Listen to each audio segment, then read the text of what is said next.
Don't forget to like the video, share your thoughts in the comments section, and subscribe to the channel to stay updated with our latest stories. If you had glanced at Caroline Bennett's life from the outside, you'd think she was the woman who had it all. A loving husband, 2 bright kids, a picture-perfect home in a quiet Georgia suburb.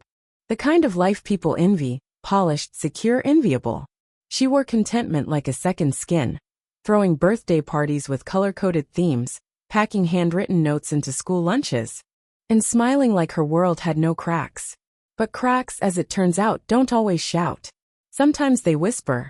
And Caroline had begun to hear them, faint but persistent. Julian's late arrivals, the cold press of his body in bed, the way his eyes skimmed past her like a stranger. It was like living inside a snow globe. Everything beautiful but unnervingly still, sealed off from warmth. She told herself it was stress, that seasons in marriage shift. But there was a restlessness brewing in her chest, a tightness she couldn't name, a silence that felt heavier than noise. The lie wasn't just in Julian's actions, it was in the life she had curated so carefully. A life built on trust, on vows. And deep down, Caroline knew, when a perfect picture starts to blur, it never sharpens again. Julian Bennett didn't leave Caroline all at once. He vanished in fragments. One skipped dinner at a time, one late night stretched too far, one cold kiss pressed to her cheek like a formality. The man who once couldn't stop touching her hand beneath the table, who used to send her texts just to say he missed her, now sat across from her like a polite stranger. There was no grand announcement, no slammed doors or cruel confessions, just a creeping distance that wrapped itself around their home like ivy. Slow and suffocating. Caroline noticed it first in the way he stopped laughing at her jokes. Then in the untouched dinners, the cologne that didn't smell like hers, the unspoken words that filled the air thicker than any argument ever could. At night, she lay beside him in the dark, listening to the hum of his breath, wondering where he had gone while his body stayed behind. Her intuition throbbed like a bruise she couldn't stop touching. But she silenced it with routine, with packing lunches, folding laundry, refilling the coffee pot. Because what else could she do? Admit that the life she poured herself into was being drained in secret? That the man she married was slipping through her fingers? Not with violence, but with quiet indifference? Caroline had been taught to endure, to choose grace over confrontation. But now the ache of that endurance was turning into something sharper. Something that no longer felt like patience but warning. It began with a throwaway comment. One of those casual remarks that barely register in the moment, yet burrow deep beneath your skin. Caroline was standing beside the coffee urn at a PTA meeting when another mom, friendly and oblivious, leaned in and said, "I think I saw Julian the other night, at that Italian place off Main." Looked deep in conversation with a woman. "Definitely not you." She laughed as she said it, already moving on to talk about carpool schedules. But Caroline froze, smile plastered tight, heart stuttering. That night, as she folded Jack's soccer uniform and loaded the dishwasher, the words played on repeat in her mind. It wasn't just what had been said, it was the timing, the ease of it, the way it matched that unease she had been pushing aside for months. She wanted to believe the old excuses. It was work, just another client dinner. But something had shifted.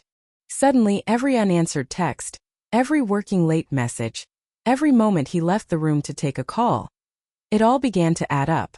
Doubt, once a whisper in the back of her mind, now throbbed like a second heartbeat. She didn't accuse him. Not yet. Instead she watched. Not with anger but with precision. The way one watches a leak in the ceiling during a storm, bracing, dreading, waiting for the inevitable collapse. Caroline had always trusted her instincts, and now they were screaming. The perfect life she clung to had just been cracked open by a single, offhand remark. It was a Tuesday, the kind that phrased the edges of a woman's patience. The sky hung low with rain, and Caroline, running late as always, had just picked up Jack from soccer practice when the car jolted and hissed, a flat tire. She pulled into a parking lot, heart thudding as her son asked, "What do we do now?" With one hand shielding her phone from the drizzle, she called Julian. Once. Twice. Voicemail. Her fingers trembled as she hit redial. Desperation replacing frustration. He always picked up for her, always. But not this time. Not when she needed him most. That's when she remembered the GPS app they had installed years ago during a family road trip. Just a way to coordinate pickups back then. She opened it with shaking hands. Julian wasn't at the office. He wasn't anywhere near it. He was 30 miles away at a hotel. She stared at the blinking dot on her screen, as if her disbelief could force it to change. The ache in her stomach said what her heart refused to admit. Still, she didn't scream. Didn't speed toward that hotel in a blaze of fury. Instead, a stranger helped her change the tire. She thanked him, drove home in silence, and made dinner. That night, when Julian walked in smelling faintly of perfume and rain, she smiled, served him pot roast, and kissed his cheek with lips that now knew the truth. The phone hadn't rung, but something far more powerful had been answered. Caroline didn't confront Julian the night she learned where he'd truly been. She didn't shout or cry or demand explanations. Instead, she chose silence, the kind that wraps itself around a woman like armor.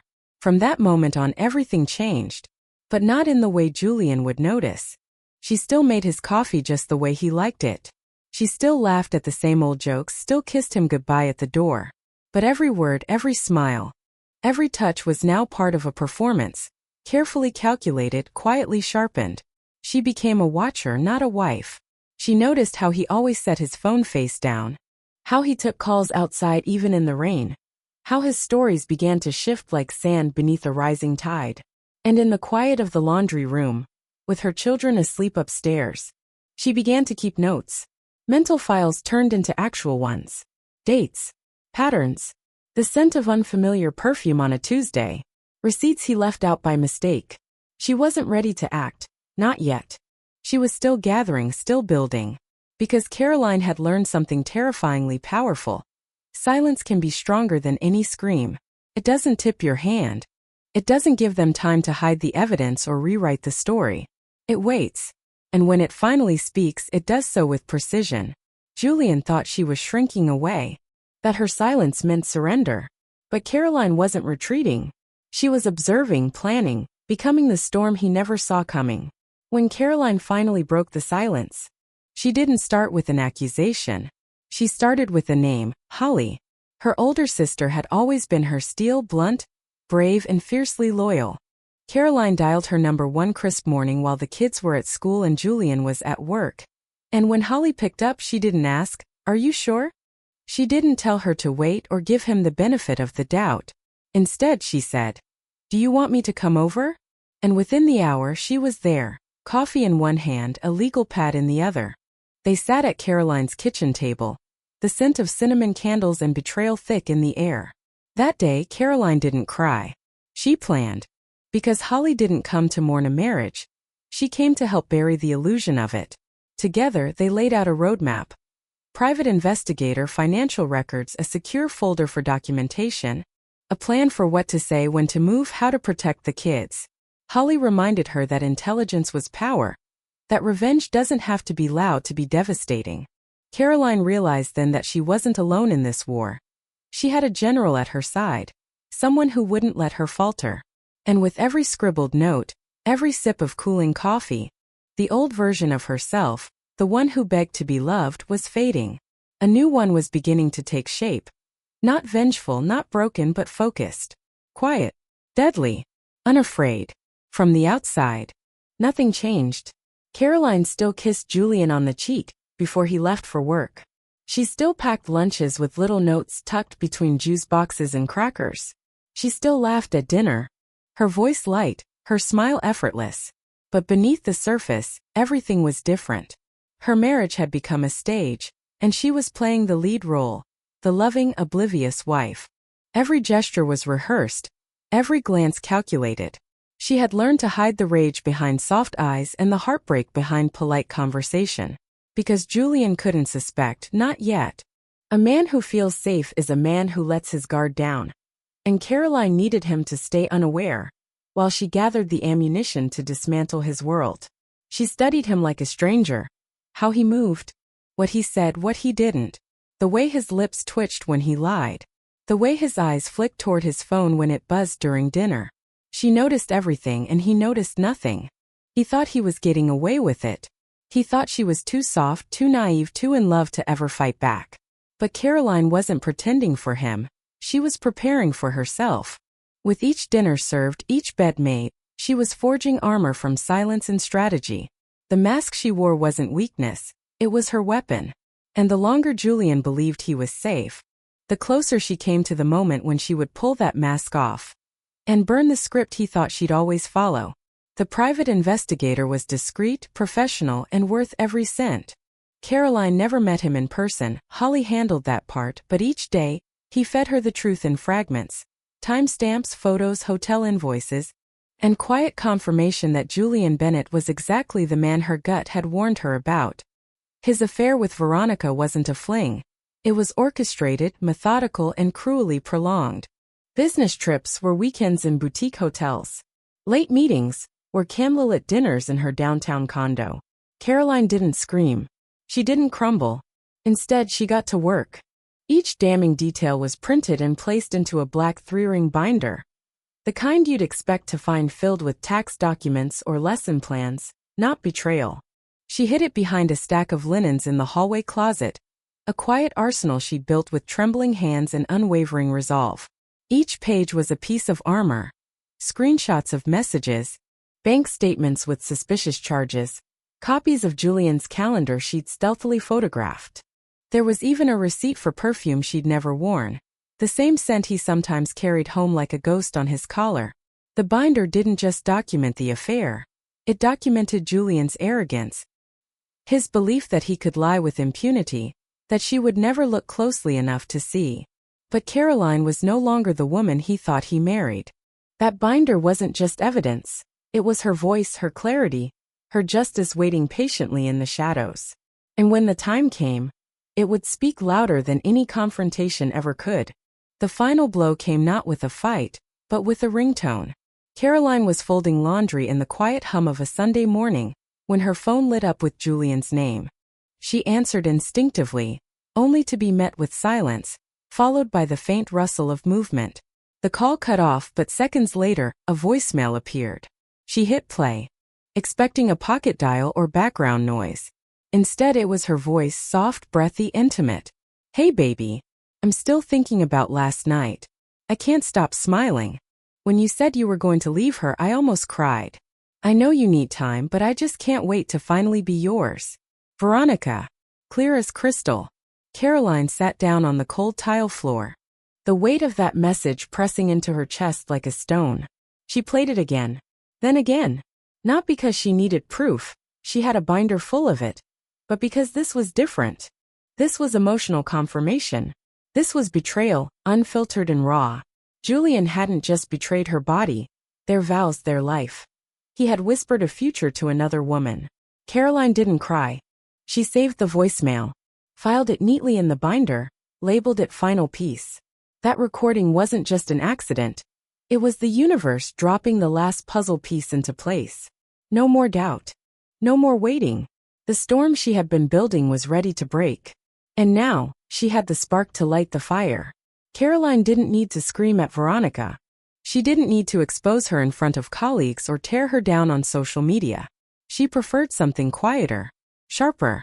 The morning of her 16th wedding anniversary, while Julian was at work and the children at school, Caroline placed a manila envelope into the mail slot of a sleek high-rise condo, Veronica's. Inside was everything. Printed photographs of stolen moments, hotel receipts, timestamps, and the voicemail. That voicemail, transcribed word for word and burned onto a CD.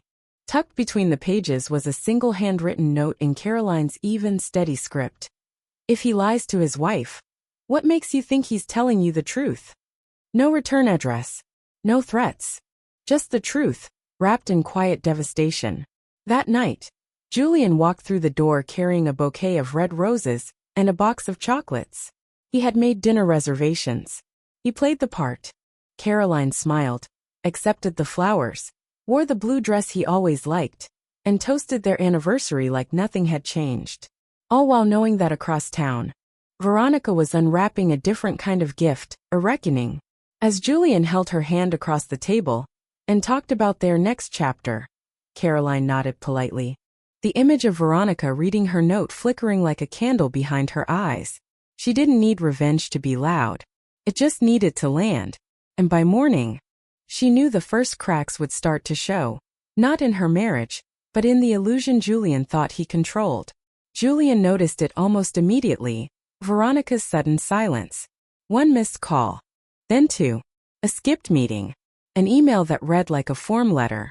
The woman who once clung to his every promise had disappeared behind a wall of indifference. He played it cool, of course, but Caroline saw the shift. He stirred his coffee more aggressively in the mornings, checked his phone like it was a lifeline. His charm turned brittle, his laughter forced. And Caroline? She watched it all with quiet satisfaction, like a playwright attending the opening night of her own tragic masterpiece. A few days later, the next tremor came. Julian walked through the front door pale and tight-lipped, said there had been an anonymous complaint at work, something about inappropriate conduct. HR was investigating. He tried to brush it off, called it a misunderstanding, but his hands shook as he reached for his glass of water. Caroline offered a sympathetic nod, gently touched his shoulder, and brought him tea.